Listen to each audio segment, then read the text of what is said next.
let's get another update from James on the spot. And I'm like, where's my mic?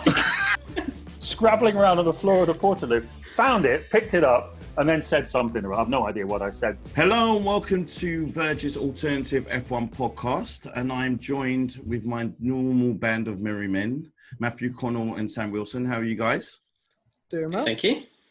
And today we've got a very special guest, a former F1 commentator, now president of the Motorsport Network, James Allen. How are you, sir? I'm doing all right, thanks, Andre. Yeah, doing all right. Picking my way along through this lockdown, which seems to be never ending. Honestly, are you climbing the walls like us some days? Oh yeah, and up the ceiling and down the other side again. Yeah. We normally have the most important thing is we stay safe. That's the main thing, isn't it? Exactly. We normally have a barometer of how we're getting on through Sam, who actually started really positive, and then he's progressively getting more agitated, and I think he's like kind of at the acceptance level now. It's like the 5 levels of lockdown. So we just judge it by Sam's smile.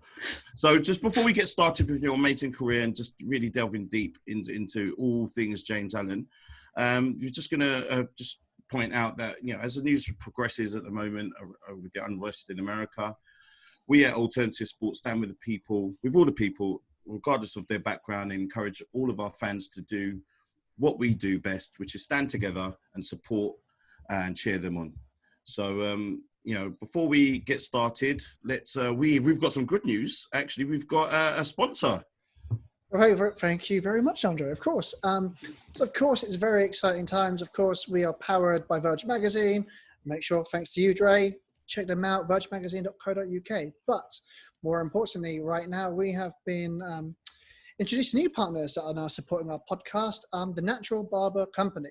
So, well, here it is right here. This is a product I actually use to style my hair.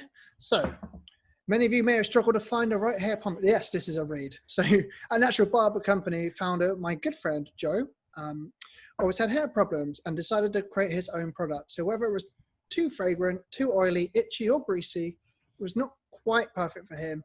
And that's where he created Natural Barber Company to save the day. So he created these pomades called Zeus and Hades, obviously named after Greek gods, for sheer greatness. It is free of synthetics, free of petrochemicals and other harmful ingredients that irritate the skin, which of course we don't need. And it's good for me because I want to look after my hair. I don't want to end up, getting the Andre look too soon. So I'm trying to look after my hair. Which is really exciting is Gareth Bell had quoted it as his go-to hair product. It was a product that I introduced to his circles, and it's been amazing that he has supported Natural Barber in that sense as well. And what's very exciting in this very moment is that if you shop now, you get 25% off and get free next day delivery. All you have to use is a special code, ALTSPORT25. So visit naturalbarber.co and get yourself some of this good hair product. And that's our first major read. I guess we done it. And Andre, back over to you. So James, so racing is very much in your bloodline. Your father was a racer, a racing driver, and he won the GT class at Le Mans 61. So how did you actually get into F1, journalism and commentary?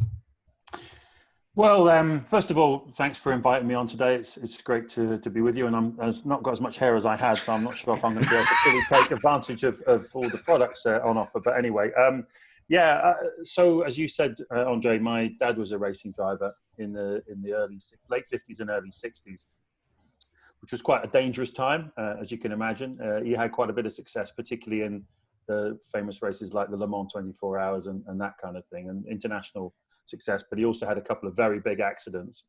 In those days, they didn't have any seatbelts in the cars, and he had a massive barrel roll at Spa-Francorchamps, which is the home of the Belgian Grand Prix. And he came flying out of the car, which then caught fire and sort of crumpled in a mess on the start-finish line. And luckily, he landed in a ditch as opposed to on the tarmac. But yeah, he had a few big accidents. But he was still racing when I was a kid.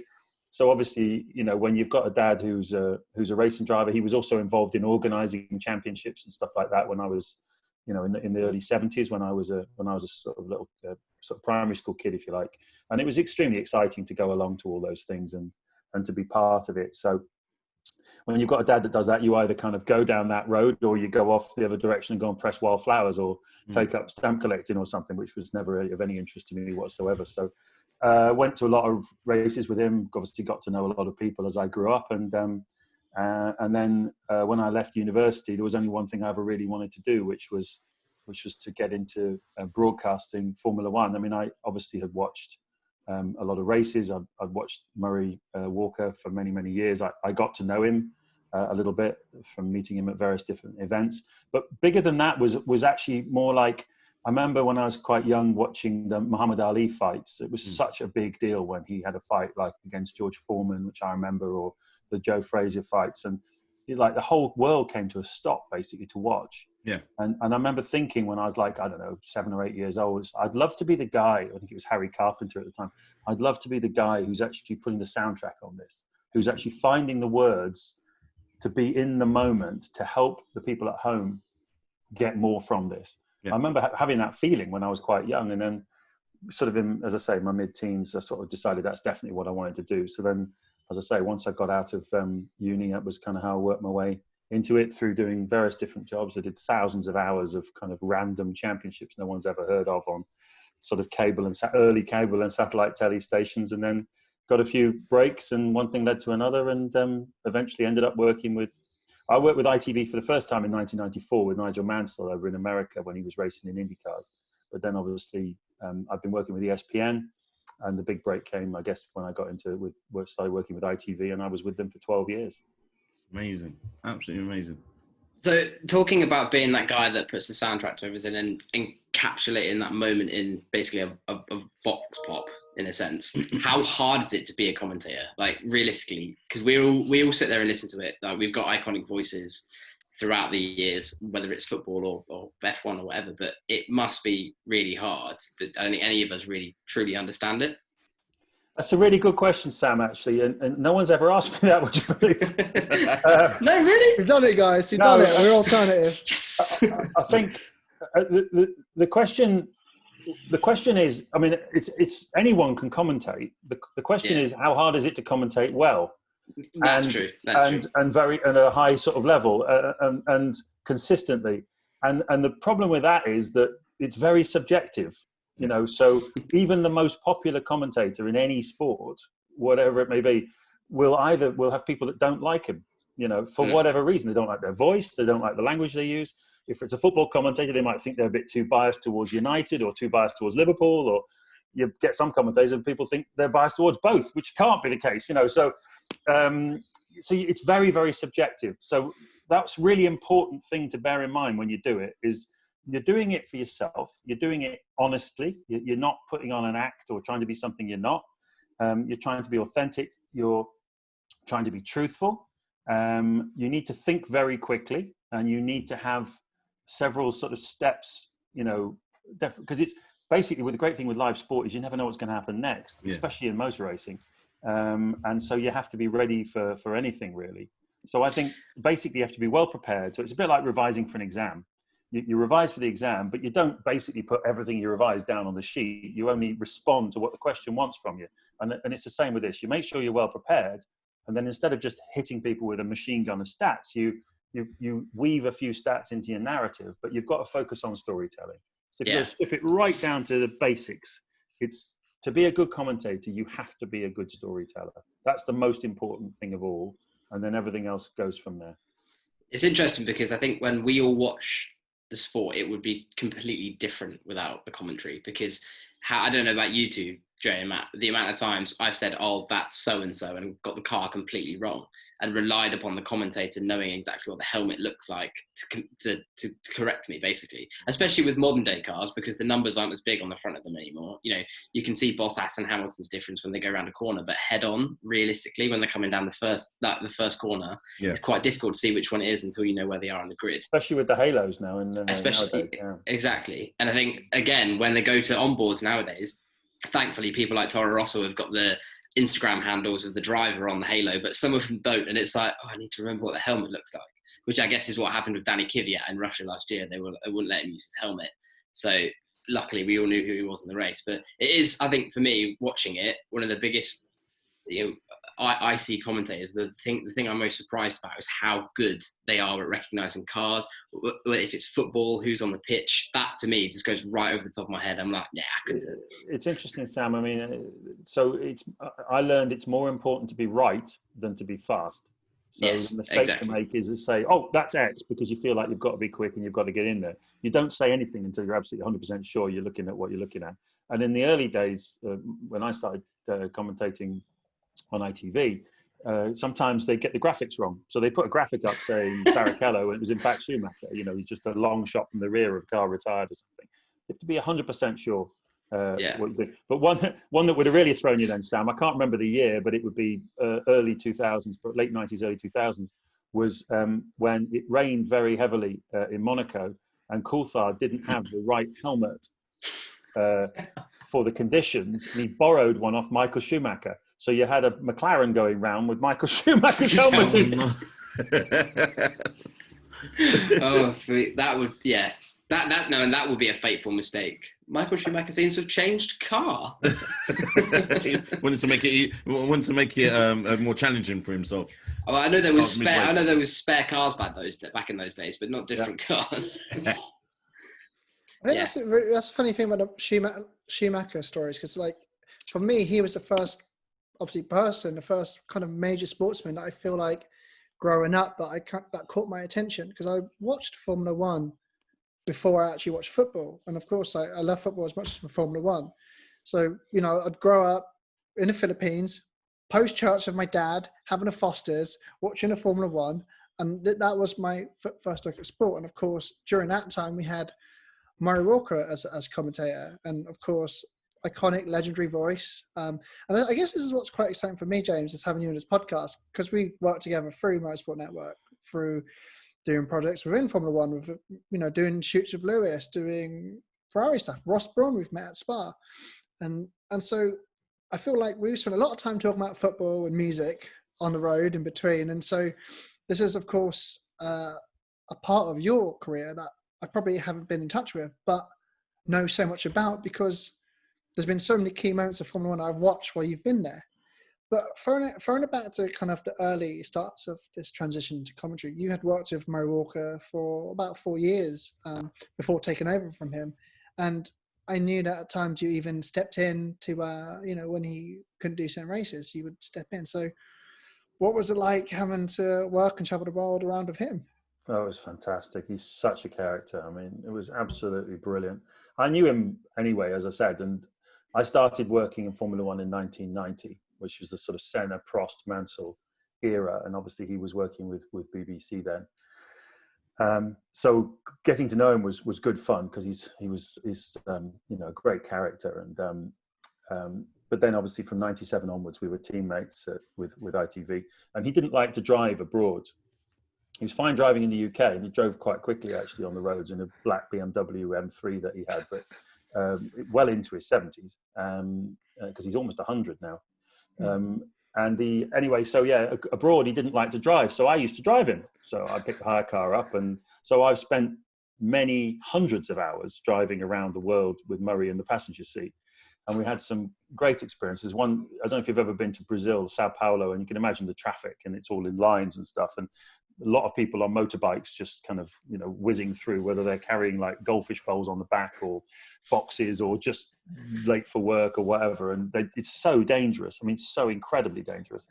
And one time, one of these guys misjudged it, and Murray was on my right, left-hand drive car. This motor, I didn't move my line. This motorbike came through and basically took the wing mirror off, you know, just right next to Murray, and he was like looking like this. But then he was quite cool about it, you know. He was,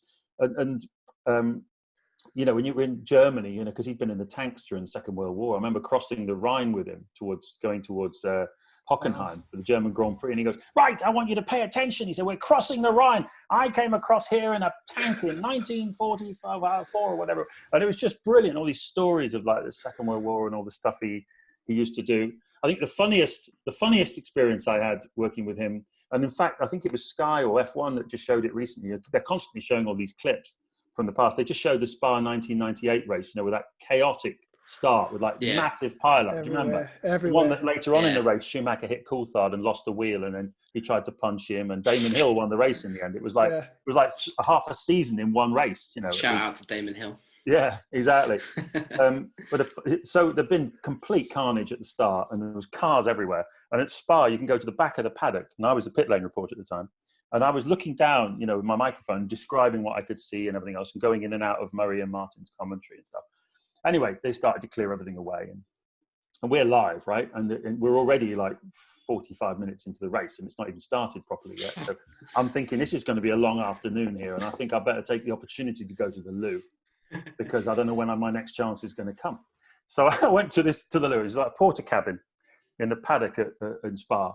And of course, I'm wearing a one-piece fire suit, right? So not easy. So I have to without going into too much detail, I end up, you can imagine the scene. And of course, all my comms pack and the mic and all the rest of it is on a belt, the canvas belt around my waist. So that's all undone. And completely, for no reason whatsoever, he threw to me. Let's get another update from James on the spot. And I'm like, where's my mic? Scrabbling around on the floor of the portaloo. Found it, picked it up, and then said something. I have no idea what I said. But if you ever look back at that race, you know, there'll be one kind of report from me that's a little bit less calm than some of the others and perhaps a bit incoherent. You can just picture the scene for yourself. Can't imagine the importance of you know, being around a guy. You know, I can imagine you've extracted so much information from him. And I also feel kind of bad that you've kind of downgraded from having a front seat passenger of Murray Walker, and you've got an idiot like me sitting next to you on the way to Spa. So I feel like that's a real. You play some banging tunes, though. You play much better tunes than Murray does. Oh, there we go. I'll take that. Don't give him all the credit, James. Oh Lord, you don't know what you've started now. I always find it really interesting. I remember listening to Murray on a podcast and hearing him talk about his advertising days. He was proper like Mad Men. Like, this is a guy that's one of the most recognised voices of Formula One, but also drove a tank over the Rhine and also was basically in the real life Mad Men. It's just madness. So like having that as a background for Murray, what was it like taking over from him? Talk us through the significance of, you know, after his retirement. Were you excited? Were you kind of apprehensive, scared? Did you feel like you had these shoes to fill, or did you feel that Murray had set you up to a position where he handed you the mic and said, "It's your turn now"? Well, he did literally do that. He actually literally handed me a mic. It was a thing that we did this in Formula One event at the Albert Hall, and he literally physically handed it to me, which was great. And obviously, it had been coming for some time, and you know, there'd been quite a lot of planning gone into it, and one thing and another. So it was something that we were all kind of ready for. But nothing kind of really prepares you for that. Listen, I took the view that, you know, he'd had a very long career. I think he was 77 when he retired. So it's like, you know, he's well past the age at which most people retire from whatever it is that they're doing. And I've sort of took the view that, you know, somebody had to do it.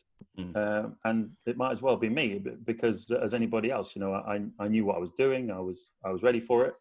And it was interesting, though, because the head of sport at the time was a guy called Brian Barwick, who was a scouser, who's a real pro, you know, and he'd seen it all. He'd been head of sport at BBC before ITV. He actually said to me that it was the toughest job in sports broadcasting. Taking over from Murray Walker is the toughest job in sports broadcasting. But, you know, at the end of the day, as I say, I believed in what I was doing. I knew the sport inside out and back to front. Had a great colleague in Martin Brundle, and we had, was it 7 or 8? I think it was very, very happy seasons, you know. And you've got to remember also that this was the days of mass market free-to-air live Formula One coverage. So it was, you know, nowadays Sky doing really well if they get 1.5 million, you know, watching a live race.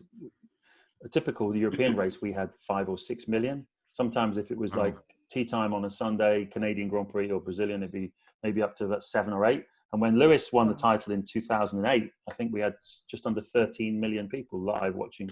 And that's just in the UK alone. But as you said before, Matt, you know, it went out to the Canada and Australia, the Philippines, you know, all other places like that. So, you know, you can't be daunted by it. It's a great opportunity. It's a great challenge. And, you know, I relished it. I really, really enjoyed it. How did you find your voice evolved throughout this process? Because, of course, going back to the music thing, we've talked about, you know, a lot of musicians, singers, and my experience working within the music industry. And I noticed that progressively, musicians' voices adapt, they change, they kind of find their groove. And so how did you find your voice? Did you find your voice evolve or develop over time? The kind of strains you had to go through, and maintaining that passion during broadcasting? Yeah. It's interesting actually, because like football commentators, you can do it at lots of different tempos, and you build up, when there's excitement and take it back down again. They can sometimes leave gaps between the words. I mean, Barry Davis was a master of that. He'd leave a lot of gaps between the words.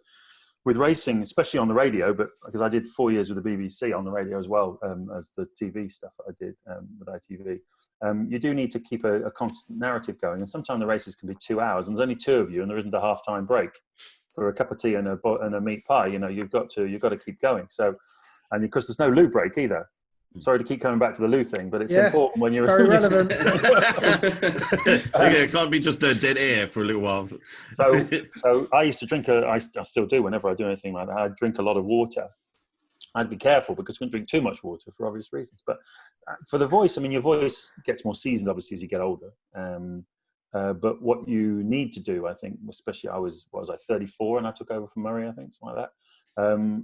My agent at the time was a guy called John Holmes, who was also Gary Lineker's agent and a lot of other people like that. And when Gary made the transition from football into broadcasting, Brian Barwick was then his boss, and he made him do a lot of voice training, voice coaching, to understand about breath control and that sort of thing. And it really worked for Gary, and so he had the same recommendation for me. So I did that for a bit, which definitely helped in terms of keeping a lot of strength in your voice and being able to modulate it. One of the problems I had quite a bad head-on car crash when I was in my mid-20s, and it constricted somehow my chest. It meant that I lost the top end of my range and my voice, which I could never get to those really high notes, that you can do, Matt, and that Murray could. I always had to work within that. I always had to work with that as a sort of a constraint, but it is what it is. But yeah, I think, I mean, you've also got to protect your voice because it's very easy to lose it. And I came close on 2 occasions. But on both occasions, I was saved by French doctors who've got some unbelievable drugs in their bags, look after the drivers. Like amazing steroids that you'd never pass a drugs test in athletics if you took one of these things. I mean, you just are absolutely incredible. But I brought my voice back, which was, thank God. So I was just telling the guys before that obviously I'm the newbie into this world of Formula One. So I'm newly addicted. I'm pretty much into all sports, but like the race that actually got me hooked was my first ever race I watched, which is the 2008 ending, and that was you who was commentating. And what I remember from that day, obviously it was absolute chaos because obviously it looked like, obviously Lewis didn't win it the year before, last minute he lost it. With this one, it was obviously we had the similar situation where he had to get one more spot before he can actually claim the championship. And at that time, what I remember is that it's almost like you kind of knew that there'll be a new audience watching it because obviously he's bringing in new people. And what you did really well, from what I remember, was that you pretty much walked us newbies through it to say, okay, right, so if this doesn't happen, if he doesn't get into this position, then he doesn't win it. He needs to pass one more person. And I remember when he went past Glock, then you was just like, then you amped up even more. And you was like, he's going to win it, he's going to win it. And literally, I remember that. And that was like one of the most, I would say, probably like top 3 sporting occasions in my life. It was just amazing. And you were the Sherpa. Exactly, and it goes back to what I was saying before, Dre, about putting the soundtrack on the moment. I was lucky to have a few really good moments during my career, and to put the right words on that was really, really important. When the moment comes, you need to be ready for it. You can't go into it with a script. You can't. How could you possibly script that? Last corner of the last lap of the last race passes one guy who he was like 20 seconds behind him at the start of the lap. It wasn't looking good for him, but because the rain was falling more heavily in Brazil and because Glock was on dry weather tyres, he lost literally 20 seconds in 2/3, 3/4 of a lap. and Lewis was on wet weather tyres, and that's how he caught him and passed him. And through the minutes before, there was quite small commentary boxes in Brazil, and I was opening the door of the commentary box to see how much harder the rain was falling outside. Yeah. And you could see it was just getting steadier, because the only way you can really see it is with your own eyes. And because it looked like it wasn't going to happen at one point. It looked like it wasn't going to happen. No. And what I think, I mean, it's just really like what you've managed to do is match the tempo of how everyone was feeling. So you actually felt like you was with us in our homes, which is great. I mean, what I noticed as well is that, which is probably some advice to people, is that you wasn't like on the edge and everything was exciting the whole way. Like is it hard to kind of, not sound excited all the time? Do you have to measure your tempo even when something's amazing happen? Yeah, it's a good question. I mean, it comes also to the question: is it harder to commentate on TV or on radio? With TV, like I said before, you can leave more gaps between the words, and because people can see for themselves a lot of stuff. Whereas with radio, if you don't say anything, there's no content. Yeah. So you've got to maintain a much higher cadence on the narrative on radio, and automatically, because you also realize with radio that not that many people are just sitting there in an empty room just listening to the radio. Yeah. Most of them are either gardening or riding a bicycle or driving down the M6, so that you've not got 100% of their attention. So you need to give it a bit more beans in order to kind of cut through. Whereas a telly, most of the time, unless a lot more second screen stuff going on now, especially with my kids. I mean, they never watch the screen at all. They're always staring at their phones while they're watching telly with football match or something with me. It drives me nuts. But you do have the majority of their attention anyway. So you pitch it differently. And it comes back to what I was saying as well earlier on about being authentic. A race is as exciting as it is. I like to think that I made very boring races. Well, Martin Brundle and I should say, because it was very much a team effort. I like to think that we made boring races seem more interesting and intriguing than they looked. Wouldn't try and sell them as big, exciting, greatest Grand Prix you've ever seen. But I would always, there's always something interesting going on in a motor race. There has to be, with that much energy going on, even if it's a bit of a procession, So that was the way I always focused on it. And then obviously when you get those kind of complete wacky races like Lewis in 2008, then you just need to be ready for the right moment. Well, you had Nicole Scherzinger celebrating, and then you had the Ferrari guys celebrating. So and what you did is you actually explained that quite well, what was going on. And because when everyone was celebrating, and you're seeing Nicole Scherzinger celebrating, you're like, has he won it or not? And so hats off to you. That's definitely one to remember. Be honest, James. How close were you to announcing Lewis as being second in the championship? Not close at all. A lot of people did make that mistake. Because I think when I saw it Massa came over the line, and then you're almost, because if you watch last season's race when Lewis won the championship, he comes across the line and it's announced basically as he crosses the line because he's first and he's won the championship. But in a position like that, it's so close. And it was literally, as you say, the last corner on the last lap of the last race. And Massa was a long way ahead, don't forget. A long way ahead, yeah. Perfect. You've been faultless. You got pole, controlled the race. And what I said was he's done everything he needs to do. Yeah. So that's, he's in place. As long as Lewis stays where he is, then Massa will be the world champion. But it's not over yet. And that, that's, you've got to be very measured at times like that. I feel like from a foresight perspective, as a Brit who wanted to see Lewis, I'm probably assuming wanted to see Lewis win, to hold it back and then let that happen is that, I mean, I commend you on that, because I would have been like, Massa's won. Okay, cool. Do you know what I mean?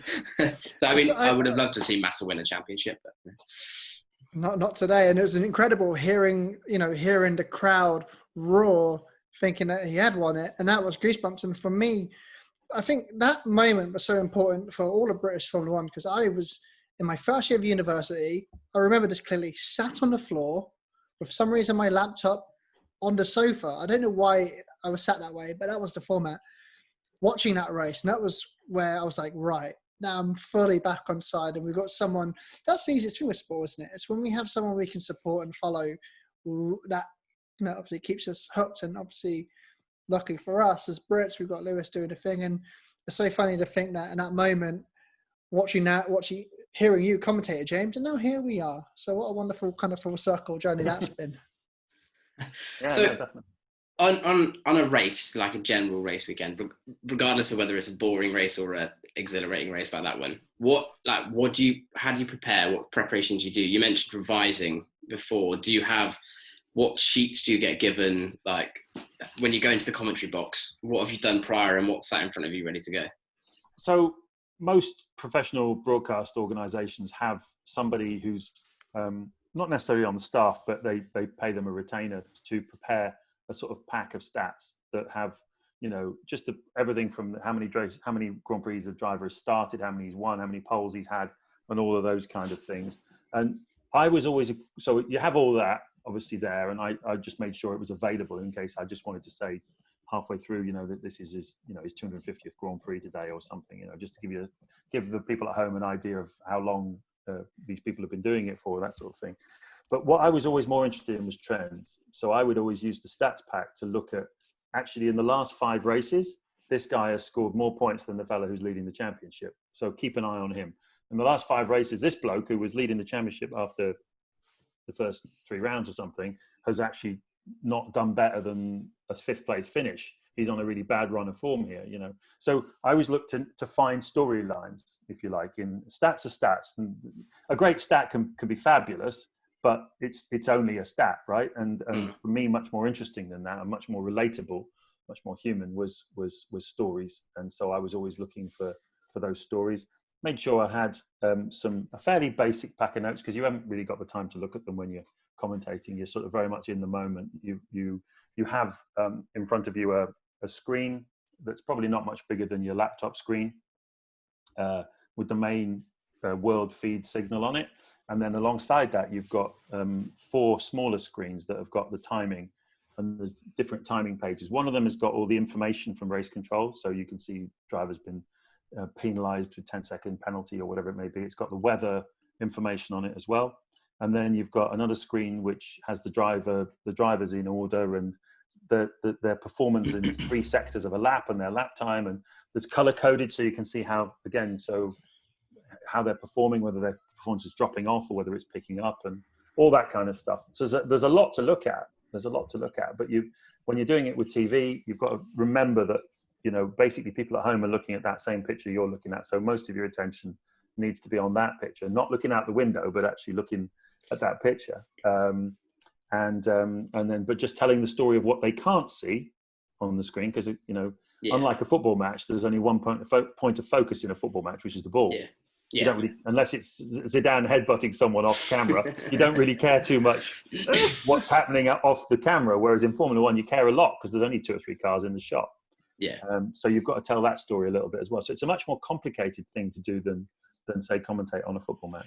I think a lot of people around the world of all kind of sports always assume that commentators have more information than we do, which is true. You have your 4 separate screens, but realistically, you're commentating on what we're seeing. And I think a lot of people, when we spoke to a journalist previous to this in another episode, he said that before in the media rooms, you're looking at a telly that's like 100 yards away and it's tiny and it's not very good quality. And we're all like, we were expecting really high class media suites and all that kind of stuff. And realistically, you've got a microphone and a TV. I mean, that was Ben, I think you were talking to, wasn't it, Ben? It was, yeah. So, I mean, the main media center, when the sort of print journalists and the internet journalists and stuff sit, has a limited amount of information. More is available to them online if they want it. There are tools they can get through Formula One that they can take a more detailed look at it if they want it, that are more like what you've got in the commentary boxes. So it's come on quite a lot compared to, sort of when we were doing this in the sort of in the first half of the 2000s. There's a lot more information available now if you want it, including a driver tracker thing, which is basically a map of the track with where each car is. And that came in sort of about halfway through my time with ITV, which was brilliant because you could see when someone came in for a pit stop, you could see whether the other car had got past them or not, or was going to get past them or not. And there's a lot of, suspense and excitement in that. So there's some great tools if you know how to read them. Yeah. So basically you had to navigate between the actual changes of the sport, between, obviously when it was BBC always had no adverts, and then you went into commentator for ITV.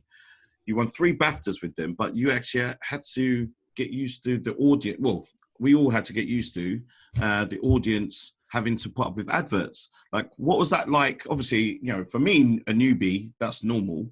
But you know, what was it like, the transition? It's a very interesting question. I mean, as you say, you know, I like to think, I mean, we won 3 consecutive BAFTAs 3 years in a row, 2006, 7 and 8. And that says a lot, and a bunch of other Royal Television Society Awards and other things like that. So we're doing a lot of things right. And obviously the audience numbers were very high.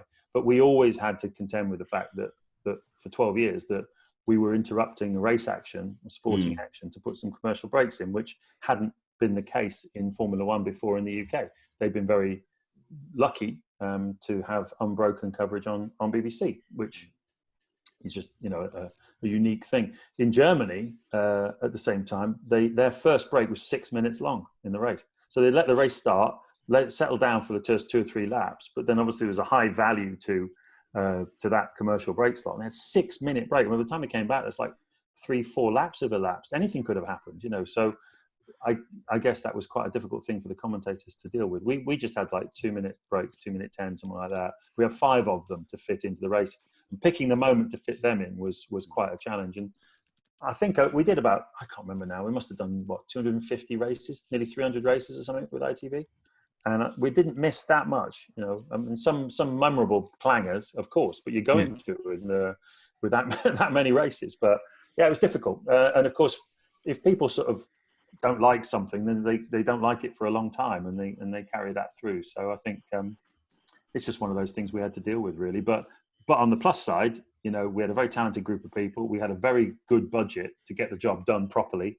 You know, we were on site with 30 plus people, all the kit we needed. We innovated in all sorts of ways. We created all kinds of new things that are basically still all there is today in F1 coverage. The only thing we didn't have that you see today is that Sky screen thing where they can do the detailed analysis. That's a really lovely bit of kit, and fair play to Sky for inventing that. But pretty much everything that Sky does, including like having discussions with someone important on the pit wall from one of the teams, and that was my idea. I came up with that idea in the that was my idea in the early 2000s. And it's like at the end of the race as well, putting the pit reporters' headphones onto like Ross Brawn or one of the team people, and having a 2-way with the studio, which is a bit like what Gary Lineker does now on Match of the Day after football matches stuff. Again, that was my idea in the early 2000s, late 90s, early 2000s, to just connect the sport, you know, with the studio and just come up with different ideas for making the coverage more engaging, really. This is stuff that we obviously just take for granted now, where they're going back and forward, you know, with the guys in the studio, Crofty and so forth, and, you know. That's really good. It's unique, isn't it? I mean, what a sport that you can actually talk. Imagine a football match being able to talk to Jurgen Klopp, you know, halfway through the first half. How's the game going, Jurgen? Well, you know, it's going okay, but I'm a bit worried about Mane. You need to pull him back 10 yards. And, you know, Alexander-Arnold, you know, he's drifting a bit wide. We need to get him to be a bit, you know. That's what happens in Formula One because we made it happen. And it's brilliant. So, you know. I'm loving all these Liverpool references. It always makes me smile. Good man. So, out of your many, many years of commentating and watching and being part of it, being the driver for Murray Walker, what's your most memorable moment, most memorable race, or just moment within F1 that you kind of will always treasure? Are we talking about my whole 30 years in Formula One, or are we talking about just the broadcast time? Just anything that you think you remember. If we're talking about any period of anything, then without a shadow of a doubt, well, in my professional career, I should say, because I had some experiences when I was younger as well with people, but I never worked with them. But my professional career, without a shadow of a doubt, it would be the beginning of 1993 when I was Ayrton Senna, who was, you know, the all-time, you know, idol. I mean, a brilliant driver. And he wasn't sure whether or not he wanted to carry on racing because he'd been beaten quite badly by Nigel Mansell, who had a much superior car in 92. And so he went away to Brazil for the winter and he wasn't sure whether to carry on racing or not.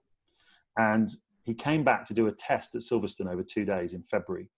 And at the time, Michael Andretti, who was going to be his teammate that year, and Mika Hakkinen, who'd gone to join the team as a test driver, went on to be a world champion, but at this stage he was very young, were testing at Silverstone and they'd done quite well.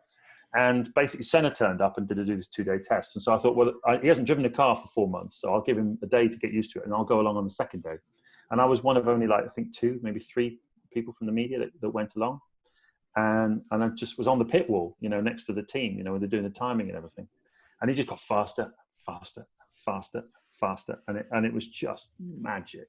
And there's no one there, no crowd, no public, no TV, just one team and 2 or 3 journos and me standing on the pit wall. And his engineer was a bloke called Giorgio Aschinelli. He was a bit like Pavarotti, you know, little Pavarotti.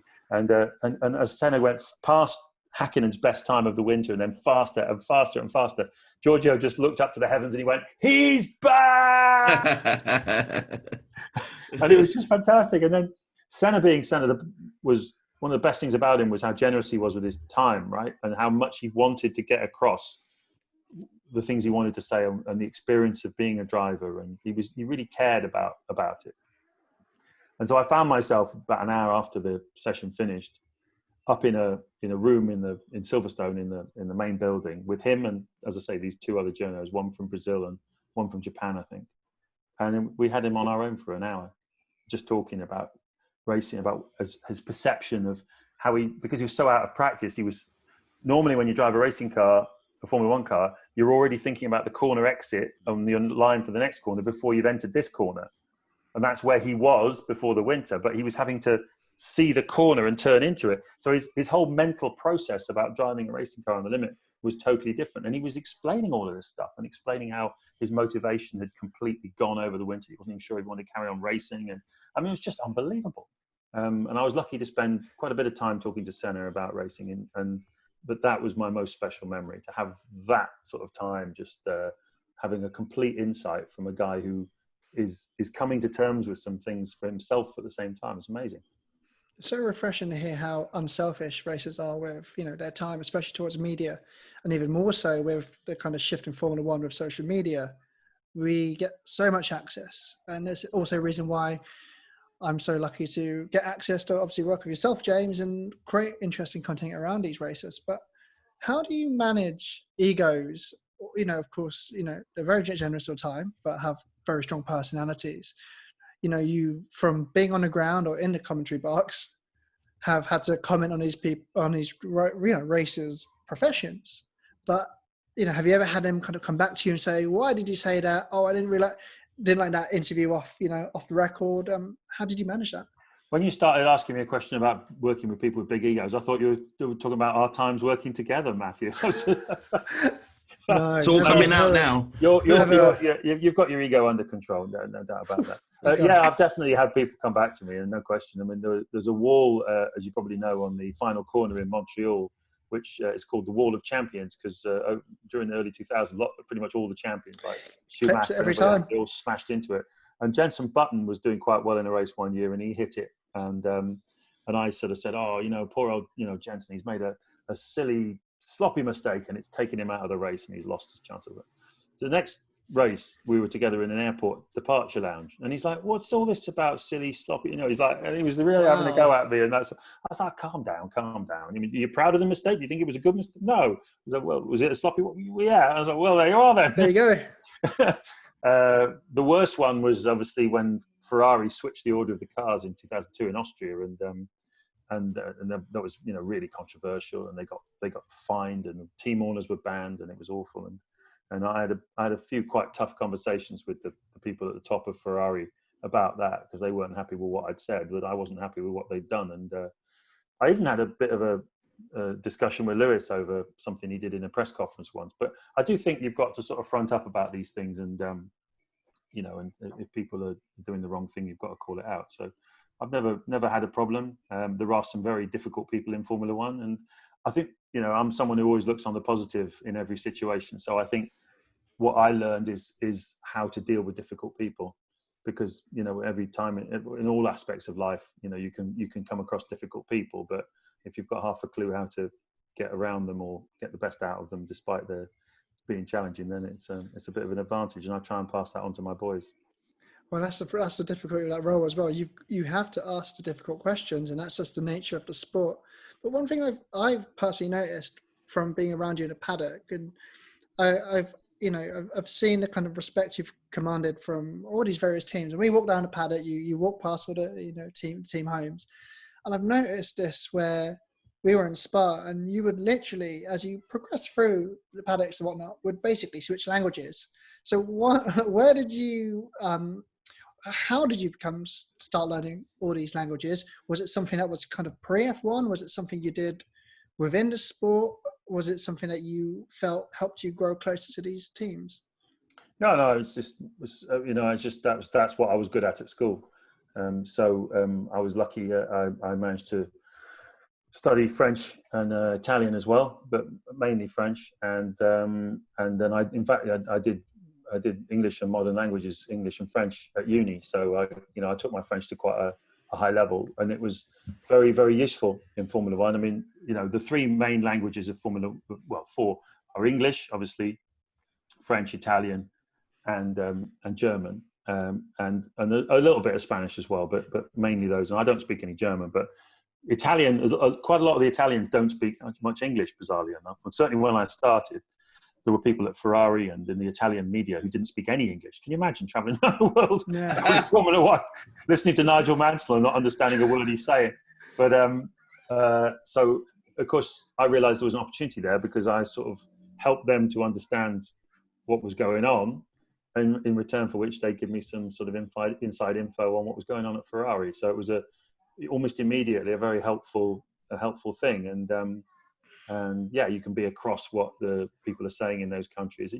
It helps you to relate to people better as well. You know, if you can speak to them in your own in their own language, even if it's not perfect, they find that it's very unusual for English people to do that. And so they give you more info basically, and you can get a better relationship going with them. So yeah, but it massively predates racing. It's from when I was a kid.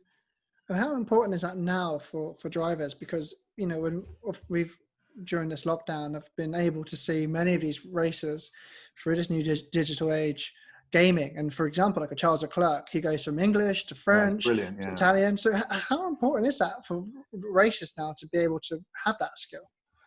Well, obviously, I mean, a bit embarrassing that the British ones never seem to, do they? They never seem to speak a word of a foreign language. Lewis has picked up American in some kind of way, but other than that, it's all English.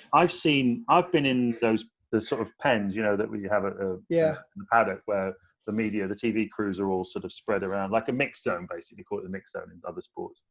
And they tend to be organised actually around languages. So all the English-speaking people are here, and all the German-speaking people are over there, etc. And Rosberg, you know, would go from one to the other. Nico Rosberg, you speak to this lot in English, then he'd go over there and speak in German, which is his mother's language. Then he'd go over there and speak to him in Spanish. Then he'd go over there and speak French, and then go over and speak Italian. And you think, wow, you know. And Alonso could pretty much do that, but he didn't speak German.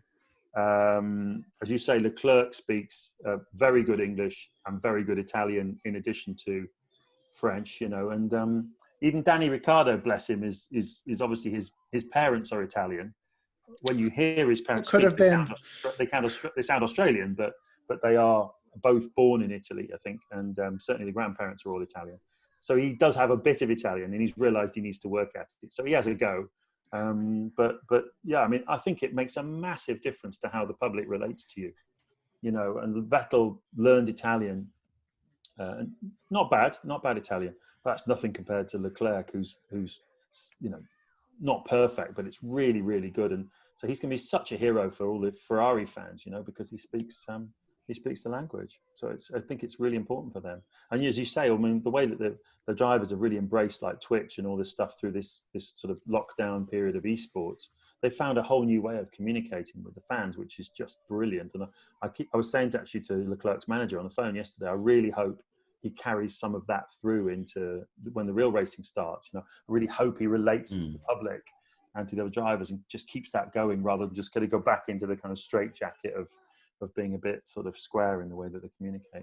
Yeah, I mean, he definitely seems like one of the new wave of you know, drivers that actually have embraced, as you said, you know, social media. But I feel like he's almost dragging Ferrari into the new century and teach them new ways to actually to be. You've obviously seen a lot change, obviously, in your career. You know, there's there's been so many things that, as you mentioned, like on the screens, obviously communicating in commentary, so forth. Like, how significant now has the digital evolution been to Formula One? Well, I mean, obviously it was essential. I mean, under Bernie Ecclestone, who did a lot of great things to build Formula One up, but he was, at the end of the day, in his late 80s, when he was still running the sport sort of 3-4 years ago. And he didn't really get all of this, and he didn't really embrace it. He didn't like social media. He thought YouTube was a place of pirates and brigands, and they were stealing all his rights, and he just wasn't having it. And so the sport was falling behind. Then obviously Liberty Media came in, which is a big American media company. They bought the sport at the end of 2016 and sort of really got hold of it properly from sort of 2017 onwards. And since then, 52% of all the new fans that come into Formula One are under 35. And that, if we hadn't fixed that, or if the sport hadn't fixed that, it might not have had much of a future, because you've got to replace the people that are, obviously that goes without saying. And if you're not talking to the under 35s, then there's a lot of advertisers and manufacturers and stuff like that that aren't so interested in the sport, investing in the sport, because you're only talking to certain demographics. And then there was a survey F1 did. I mean, okay, it was F1 themselves who did the survey, but I think they did it through Nielsen. So it was a reputable one, but 74% of under 25s amongst the fan base think that F1 has improved since 2017. So the things they've done with the world feed and stuff, like you said, like the digital evolution of the sport, in the eyes of the under 25s, it has improved it. And that's those two things for me, those two data points are really, really important for the future of the sport. What's really critical now is that it comes out of this COVID crisis. It's got a big advantage in that two fundamentals of the sport are safety and medical excellence. So that's why they've announced today the calendar for the first half of the season, 8 races. And there's a lot of confidence amongst the governments, because they know Formula One knows everything there is to know about safety and medical excellence. So they can have real confidence that they'll go racing properly and do the right things. Yeah. So that's great. But now what they've got to do, I think, after this is over and going forward, is they've really got to embrace the whole sustainability thing. And, these hybrid engines that they've got are amazing. They're incredibly fuel efficient, but they're still petrol engines. And so they've got to manage that process now over the next 5 to 10 years and get that right in order to have a really strong long-term future, I think. So just on that point about getting those under 35s in, getting racing back to the level of enjoyment and excitement that was there in the 90s, how do you see the new regulations? Well, the new regulations, what I really like, Sam, about the new regulations is that they've taken advantage of this opportunity with this extraordinary situation that we're in, and the economy being sort of under difficulties, and the manufacturers, not selling any cars. So they've got to keep everybody in the sport, and they've got to bring the cost down dramatically. These are all things they needed to do, and they need to level the playing field. All of these things they've needed to do for 20 years, but they've never been able to agree. They've never been able to agree how to do it, right? Because the ones who are winning don't want to give up any of their advantages. It's a bit like what you got going on with UEFA and the Man City. They tried to shortcut whatever they did. I don't know. Yes, we know what they did, cheating. They tried to... Allegedly, don't sue me, please. Big teams, the Real Madrids, and they don't like that because they don't want to give up their advantages. It's the same in Formula One. But what they've done here is take advantage of the situation, bring the costs right down, but they've also put in a couple of really interesting things that are very different from anything you've ever seen in Formula One before. So the team that wins, everyone's allowed to use a certain amount of time in the wind tunnel and no more, right? That's been in place for a while, just to keep the costs under control. But now if you win the World Championship, next year you only get like 80% of that time. Whereas if you come 10th, you get 130% or whatever it is. So there's a couple of things that have come in that are going to actually gradually level up the playing field a bit. So if you're spending less money to win, and you've got these sort of small, slight handicapping measures, theoretically, a few years down the road, you should have races where, like you referenced in the 90s, you're not quite sure who was going to win it. It could be any one of 5 or 6 different cars. Still, at the end of the day, it'll be, your main guys who win the World Championship probably. But, anyone, if you get to a situation where any one of like 8 or 9 guys can win a race, then you've really got a good sport, I think. Yeah, I think, because I've watched I've watched pretty much all of the race replays, and, going back to, I think it was the 2012 Brazilian Grand Prix, where Hülkenberg, who's one of my favourite drivers, was in the Force India and went from quite far back to first and was leading the race, and he had an unfortunate spin. But those kind of races where you really don't know where someone's going to finish. At the moment, I think that while we all still love the sport, we would all love a little bit more, some better overtakes, some better corner speeds and all that kind of thing, just to make it a little bit more exciting, because you want to see drivers, you want to see those epic drives where someone's come from the middle of the grid, which we do get every now and then with Verstappen taking an engine penalty, or Albon taking an engine penalty. But there's none of that upset in the first 4 laps where someone slips straight through because they get a great start, because the aerodynamics of their car, because looking at the new regs, and as a final question, the new regs when it comes to kind of the ground effect, bringing that back in to a point, and the new aerodynamics and the new look of the car, do you think that getting racing back to where it was in terms of the excitement and the overtakes is going to be good for the sport as a whole to bring it to the next level when it comes towards changing of engines and all that kind of stuff for sustainability? I think so. I mean, I think it's a combination of things. You need the cars to be able to race each other more closely, and you need them to be closer together in performance. The difference in performance needs to be really, really small. If every race was as competitive as it is in the midfield, Formula One would be magnificent, right? So that's what you've got to do that. You then also got to really, really work on the TV coverage. And like Netflix has made people realize just what great stories there are in Formula One, great personalities. But there's a real disconnect between what you see in Netflix and what you see in the race when you turn the race on to watch the sport. So you've got to join those up better. And one of the ways to do that is through the stuff we were talking about earlier on with, the social media and the drivers and the way they engage and stuff. So I think if it's managed properly, you put all those different elements together in cars that are more closely matched. That's what Liberty Media want for Formula One, and if they've certainly given themselves the best chance with the support of the governing body, the FIA, and Jean Todt, who's sort of really led on this, and what he calls it the New Deal for motorsport. He wanted this coronavirus crisis to really force change, and it has. So if they put all those elements together, I think Formula One would be an amazing sport. And then, as I say, if they just manage that transition to decarbonize the racing over the next 5 to 10 years, then they can afford to a good long-term future. These younger drivers are just very, very exciting, and that's the real hope, I think, for the sport in the future. Well, I'm hoping for one last shuffle before he exits, and that's Vettel to join Mercedes, because I think that would be great. I've been pushing for that because I'm bored of Bottas. I think he's boring. These guys love him, but I just think there's nothing much to him. Just as we wrap now, do you what is I'll just pop into my head. Like I'm always getting stick from these guys here because I always find Monaco to be the most boring race. I would love to go there just in case we can get some free passes. I'm not going to turn that down. But as a race to watch on TV, it's boring. But what's your favourite race, and then how do you get round a procession like Monaco? You're going to say you love it now, don't you? I didn't love it when I first started, but I came to love it. It's the one race that lives up to the stereotype. It really is what it looks like. It's the one race my wife always comes to every year without fail. She's got it in her diary as soon as the calendar. We've got to get there, guys. Exactly. Okay. So I love it for all of those reasons. I mean, the race can be a bit difficult because obviously it's difficult to overtake, but there's also been some brilliant Monaco races where conditions have changed or people have made mistakes, or there's been loads of great drama in Monaco over the years. So I always enjoy going there. But the way I answer this question, which I do get asked it quite a lot, is the way I answer it is if you told me I can only ever go to one more race in my life ever, and that's it, what race would I choose to go to?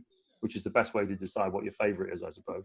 Yeah. It would be the Italian Grand Prix at Monza, because it's kind of, it feels like it's where the passion of racing and the passion of Formula One is at its most sincere. I mean, Silverstone is the home of motorsport, and Britain is kind of, engineering terms and all sorts of other things, traditionally the home, and most teams are based in Britain and all the rest.